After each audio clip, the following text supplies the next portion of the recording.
Welcome back to the Pain Game YouTube channel. Subscribe if you haven't already. Today we're recapping UFC 295. Tom Aspinall is now the interim heavyweight champion of the UFC, and I'm buzzing for him. Like, he's a British bloke, but more so, he's just a great bloke. He's got proper down-to-earth personality, and the skills have been there for years. I've been calling this guy the next great English fighter for as long as I can remember now. From when I first seen him, I thought, you are a future heavyweight champion. And it's great that he's finally got the belt around him. The problem is what an absolute mess this heavyweight title picture is. But I'll get onto that in a second. Now, let's talk about the fight itself. Tom came in and 2 weeks notice, like 17 days I think it was, fought one of the most dangerous punchers in MMA history. Sergey Pavlovich's hands are so powerful. He put down Tai Tuivasa, Derek Lewis, and Curtis Blades all in the first round. Scary power in those hands. Even Tom Aspinall himself said, I've never been more frightened, and with good reason. This man can shut the lights off with barely a proper connection at all. One of the most powerful punchers I've ever seen in my life. And yet, I just had complete confidence that Tom would find a way. He's not a one-trick pony. And he said before the fight, I'm not just going to stand and bang with this guy. Like, I'm not an idiot. I'm going to stand, but I'm going to move around him. And I'm going to decide when we're exchanging, when I'm good and ready, and use my footwork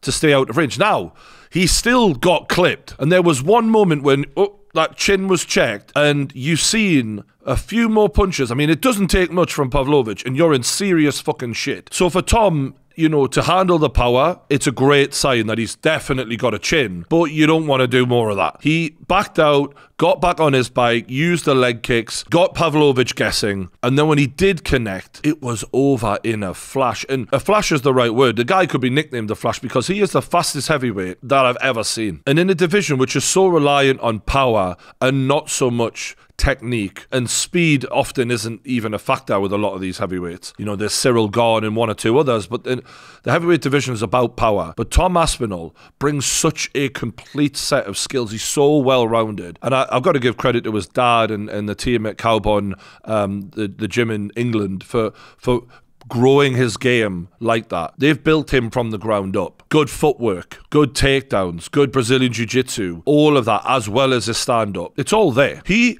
has an avenue to win a fight against every guy he goes in there with for that reason, which is why I think he's an absolute nightmare for Jon Jones. But we'll get on to him. So when Tom finally does connect, he doesn't wait long, follows it up with another one, drops him, gets on top, hammer fist, it's over so quickly. I don't think Tom is even ever going to get the credit he deserves for what a great win this is, because Pavlovich isn't a superstar of a personality, but as a performer, he's one of the most dangerous guys in the history of the UFC. So, you know, we have to really put this into perspective. What Tom Aspinall just did was insanely good. And to see his reaction after the fight, it was really heartwarming, because I've seen so many countless interviews with Tom now, especially with Bisping. Him and him have this bromance. It's very cute.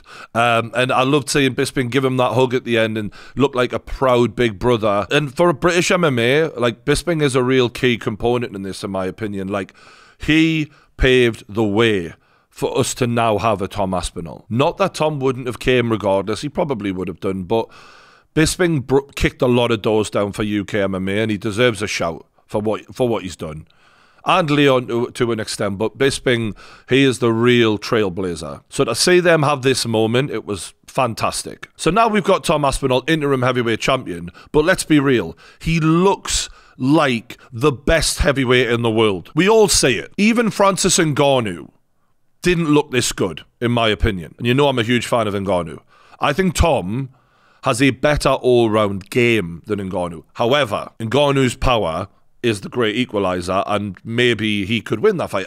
You know, we don't know. But we're looking at Tom and we're all acknowledging that's the best guy in the heavyweight division right now. And yet, we can't call him that, because this heavyweight division, thanks to, you know, some bad luck with injuries, but also the UFC, is a complete and utter fucking mess. For a start, the real lineal heavyweight champion of the world is Francis Ngannou. He is the champion, but he's walked out, so we don't have the champion anymore. You then give a title fight to Jon Jones immediately because of the legacy he had at light heavyweight. He wins that fight comfortably against Cyril Gane. Cyril Gane being a completely limited one-dimensional fighter, but a very good one. and Jon's path to victory is so easy, he just takes him down. We don't even know how good Jon looks at heavyweight yet. That fight was such a non-event. We didn't see it stand up for long. Bearing in mind how bad Jon Jones looked in his last 3 fights at light heavyweight against what I would call mediocre fighters. You know, I'm not saying this disrespectfully, but the last few guys, they weren't on the level that some of the lads he's going to fight at heavyweight. Not even close. And yet Jon Jones struggled. So he goes up there, fights the best style for him, wins the title, and we've got Jon Jones as the undisputed heavyweight. It's very disputed. Do you know what I mean? He's beat 1 heavyweight, and he's the heavyweight champion. Meanwhile, we've got Tom Aspinall like a fucking train on these heavyweights right now, and yet he's interim. Jon Jones gets injured ahead of a fight with Stipe Miocic, which was a shambolic idea, in my opinion. You've got Stipe Miocic walking into the event. The guy looks like he can barely walk properly. He looks like he needs a new hip. No joke. And then you realise, like, you lost to Francis Ngannou. So you're competing for the heavyweight title because you're the GOAT. And I do rate Stipe as one of the better heavyweights of all time.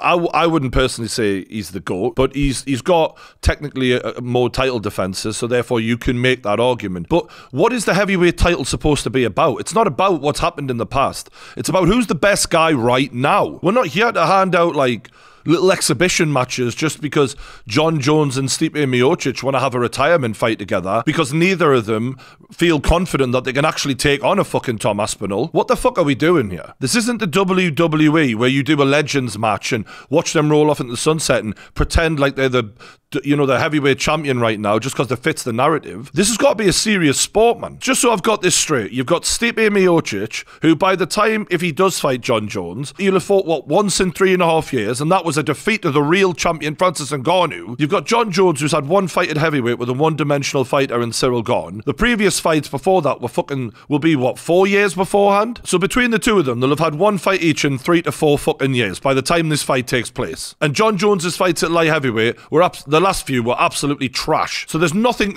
about those fights that tell anyone you can fuck with Tom Aspinall on any level. And yet Tom is the interim champion when he's the actual active heavyweight who's smoking people left, right and centre, and one of the most impressive performances we've seen in heavyweight history. It doesn't make sense, man. I'm saying it now. Tom Aspinall for me is the real heavyweight champion. But if Stipe wants to prove that he belongs in the octagon with Jon Jones for this happy retirement fight, which is ridiculous in my opinion, then earn it. Get in there with Tom Aspinall, and if you beat him, then you can have your happy little retirement fight.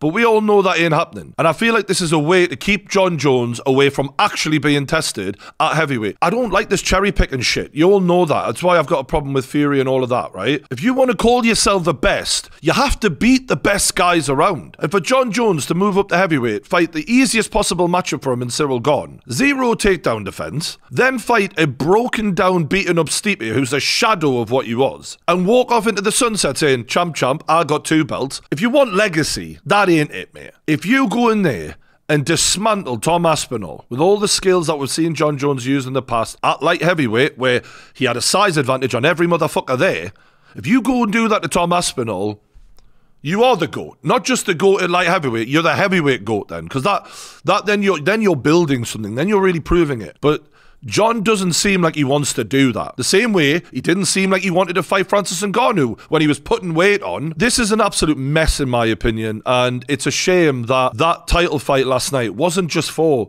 the undisputed, because it should have been. Both Tom and Sergey have been smashing heavyweights to bits, first round finishes for days, consistently. So yeah, I'm going to make a prediction right now. We will never see Jon Jones step foot in the octagon against Tom Aspinall. Jon is a very strategic, calculated fighter. Even when he had Chael Sonnen, who was older than him, smaller than him, he had every advantage possible, reach, height, everything. And he had a last-minute change of opponent when Dan Henderson pulled out. Chael Sonnen went, yeah, fuck it, I'll do it. A day's notice. Gangster as fuck, by the way, from Chael. Jon Jones turned that down because he didn't have time to prepare and to know everything and yada, yada, yada. Jon Jones proved in that moment, as great as he is in skill, he's not that anywhere, anytime, any place guy. Chael Sonnen is. And I think that calculated fear that Jon has, and I don't mean that he's like terrified of the guy, but he's just wary of like bad matchup, good like, and he had everyone beating all ends up at light heavyweight in terms of size, aside from